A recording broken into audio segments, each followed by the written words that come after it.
सुप्रभात क्लास सुप्रभात। आज हम आपके सामने लेकर आए हैं भगवान की डाकी, जो कि रामधारी सिंह द्वारा लिखी, रामधारी सिंह दिनकर द्वारा लिखी एक बहुत ही प्रसिद्ध और बहुत ही अच्छी, मन को छू जाने वाली कविता है। अब देखिए, आइए थोड़ा सा पाठ को आगे बढ़ाने से पहले रामधारी सिंह दिनकर के विषय में थोड़ा सा जान लेंगे, उनके जन्म मृत्यु के बारे में थोड़ा सा जान लेंगे। देखिए, भगवान की डाकी, इस पाठ के लेखक है रामधारी सिंह दिनकर।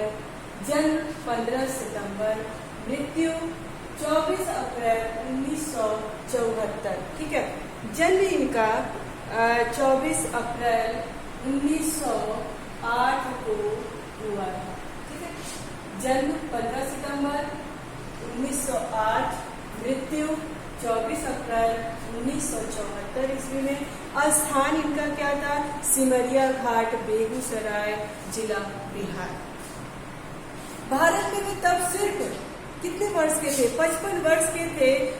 भारतीय साहित्य अकादमी अवार्ड, पद्म भूषण अवार्ड और भारतीय ज्ञानपीठ अवार्ड से इनको सम्मानित भी किया गया था। रामधारी सिंह दिनकर ने अपनी कविता भगवान के डाकिए में बहुत ही सुंदर वर्णन किया है स्वतंत्रता के ऊपर। स्वतंत्रता कह लीजिए या फिर एक दूसरे के भेदों को मिटाने के बारे में उन्होंने बताया। तो उन्होंने कहा है कि भगवान के डाकिए, और भगवान के डाकिए किसको कहा है? पक्षी और बादल को। वो कहते हैं कि जो पक्षी और बादल है, ये कौन है? ये भगवान के डाकिए हैं। ये किसी में भेदभाव नहीं करते हैं। एक महादेश से दूसरे महादेश को ये जाते हैं और भगवान के द्वारा जो दिया गया संदेश है उसे वो अपने अनुसार या तो बादल बनकर या तो कोई आवाज से किसी तरह से भी उन तक सब तक पहुंचाते हैं। उनके मन में बिल्कुल भेद नहीं है कि हम किस देश से के हैं और किस देश में हमें जाना चाहिए या नहीं जाना चाहिए, यानी उनके अंदर कोई भेदभाव ऐसा नहीं है। अब देखिए, वो अपने कविता के माध्यम से क्या बताते हैं कि पंछी और बादल ये भगवान के डाकिए। कहते हैं कि पंछी और बादल जो है ये भगवान के डाकिए, ये भगवान द्वारा संदेश, लाया हुआ संदेश ये हम तक पहुंचाते हैं बिना किसी भेद भाव के। फिर कह रहे हैं जो एक देश से दूसरे महादेश को जाते हैं, कह रहे हैं ये जो बादल और पंछी हैं ये भगवान के डाकिए हैं। ये भगवान द्वारा लाया हुआ संदेश हम तक पहुंचाते हैं, एक महादेश से दूसरे महादेश तक जाके उनके संदेशों को पहुंचाते हैं और वो किसी में भी कोई भेदभाव नहीं करते। निस्वार्थ भाव से बिना भेद के भगवान के जो सूचनाएं होती हैं, उनका जो संदेश है वो हम तक पहुंचाते हैं।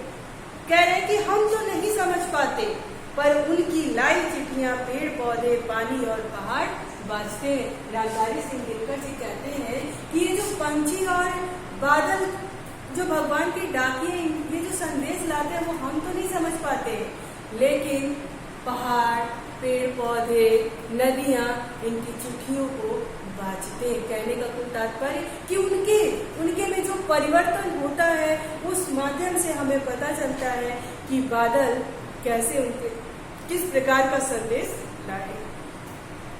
उनके परिवर्तन को देख करके लगता है कि उनके द्वारा लाई गई चिट्ठियां हम तो नहीं समझ पा रहे, पर ये पेड़ पौधे, बादल, ये नदियां जो है इन्हें बांध करके हमें सुनाती हैं।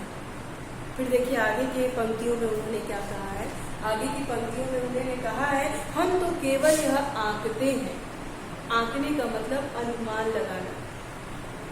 कवि कह रहे हैं कि हम तो केवल इन्हें आंकते हैं, यानी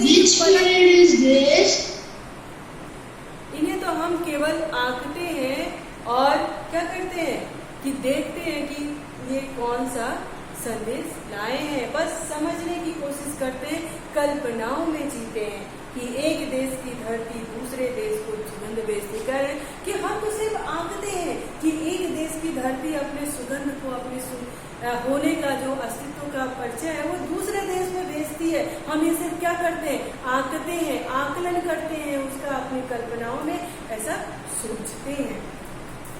और वह सौरभ हवा में तैरते, वो कह रहे रामधारी सिंह दिनकर कह रहे हैं कि हम तो बस ये अंदाजा लगाते हैं कि इस देश की धरती की सुगंध उस देश तक जा रही है। कैसे जा रही है?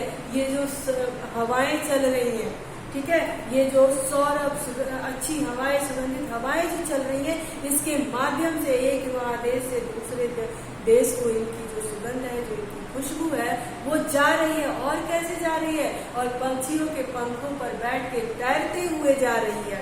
और देश का एक जो तैरता हुआ जा रहा है, और इस देश के भाप को लेकर के दूसरे महादेश में वो वर्षा करती है। हम तो सिर्फ ऐसा अनुमान लगाते हैं, लेकिन ऐसा नहीं है। ये जो पंछी और बादल को भगवान का डाकिया कहा गया है, ये किसी में भी भेदभाव नहीं करते। बिना भेदभाव के हर जगह जा करके इसका संदेश, भगवान के द्वारा भेजा हुआ संदेश हर जगह पे बांटते हैं। पर हम क्या करते हैं? हम यह अंदाजा लगाते हैं कि नहीं, इस देश की धरती की सुगंध उस देश, इस जो सौरभ, जो सुंदर सी हवाएं, जो शीतल हवाएं चल रही हैं, उसके माध्यम से इस देश से उस देश जाती हैं, और पंछियों के पंखों पर तैरता हुआ इस भाप का, इस देश का भाप दूसरे देश में जाकर के वर्षा करता है। बच्चों, आशा करते हैं कि आपको ये भगवान के डाकिए और कैसे ये पक्षी और बादल स्वतंत्र रूप से बिना भेदभाव के भगवान द्वारा लाया हुआ संदेश हम सब लोगों में, चाहे वो देश के लोग हों, उनमें समान तरीके से वो संदेश पहुंचाते हैं। आगे हम देखेंगे कि इसमें प्रश्न क्या पूछ रहा है। कह रहे हैं कि भगवान और कवि ने पक्षी और बादल को डाकिए कहा है, क्यों? तो लेखक ने पक्षी और बादल को डाकिए, भगवान का डाकिए इसलिए कहा है क्योंकि वो बिना भेदभाव के समान तरीके से, समान रूप से भगवान द्वारा भेजा हुआ संदेश वो सभी जगहों पे, एक महादेश से दूसरे महादेश में बांटते हैं, सुनाते हैं और देते हैं। उसके बाद में पंछी और बादल द्वारा लाई गई चिट्ठियों को कौन कौन पढ़ सकता है? तो बच्चों, तो इस पाठ के माध्यम से लेखक हमें यही चाह रहे हैं कि भगवान के द्वारा लाए गए चिट्ठियां, यानी पंच जो संदेश भगवान ने भेजा है, वो संदेश जो पक्षी और बादल लाते हैं, उनको पौधे, पहाड़, पानी, ये सब बहुत ही भली प्रकार से समझते हैं और हमें पढ़ करके सुनाते भी हैं। इस तरह से जब उनके रूप में परिवर्तन होता है तो वो हमें ऐसा लगता है कि वो उनके लाए गए सूचना को, उनके लाए गए संदेश को हमें पढ़ करके सुना रहे हैं। अब देखिए, तीसरा प्रश्न है कि पंक्तियों का आशय समझाइए। तो पहला है, क है, पक्षी और बादल प्रेम, सद्भाव, एकता का संदेश एक दूसरे देश में क्यों को भेजते हैं? तो इसमें कवि यह बताना चाहते हैं कि पक्षी और बादल को भगवान के डाकिए कहा गया है और उनके अंदर कोई भेदभाव नहीं है। वो बिना भेदभाव के हर जगह एक महादेश से दूसरे महादेश को बिना रुकावट के, एकदम स्वच्छंद रूप में, स्वतंत्र रूप में जाते हैं और भगवान का संदेश एक महादेश से दूसरे महादेश तक पहुंचाते हैं। ख कह रहे कि प्रकृति देश में भेदभाव नहीं करती, एक देश से उठा बादल दूसरे देश को भेजती है। हाँ, इसमें कभी ये बताना चाह रहे हैं कि जो भगवान संदेश प्रकृति के माध्यम से, बादल के माध्यम से भेजते हैं, वो बादल कोई भेदभाव नहीं करती है, समान रूप से, एक रूप से समानता का व्यवहार करते हुए वो इस देश का संदेश उस देश का इस देश पहुंचाती है। यानी यहाँ का भाग बन करके वहां जाकर के वो वर्षा के रूप में बरस।